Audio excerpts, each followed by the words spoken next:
अगर कोई आपसे रिश्वत मांगे तो उसे कह देना कि ये मेरे विजय की सरकार है, यहाँ पर ऐसा नहीं चलेगा। ये लाइन है तमिलनाडु के मुख्यमंत्री विजय की, जिन्होंने करप्शन के खिलाफ एक बहुत स्ट्रॉन्ग मैसेज दिया है। सबसे पहले ये वीडियो देखिए।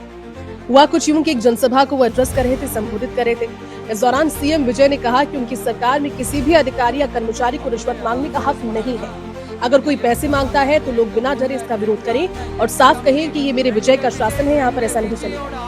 देखा जाए तो आज हमारे देश की सबसे बड़ी परेशानियों में करप्शन एक बड़ी परेशानी है। अपने हक का काम करवाने के लिए हम लोगों को पैसे देने पड़ते हैं और खुले मन से किसी मुख्यमंत्री का जनता को रिश्वत देने से मना करना एक बहुत अच्छी सोच और कहीं ना कहीं एक बहुत स्ट्रॉन्ग मैसेज है।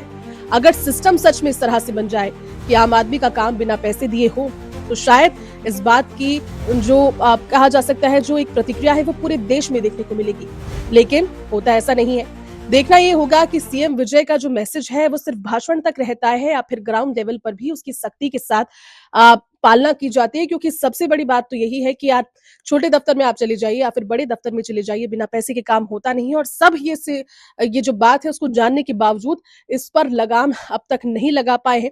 लेकिन किसी राज्य से अगर इस महत्वपूर्ण स्टेटमेंट के साथ, इस इंपॉर्टेंट स्टेटमेंट के साथ इसकी शुरुआत हुई भी है तो उसको अप्रिशिएट किया जाना चाहिए।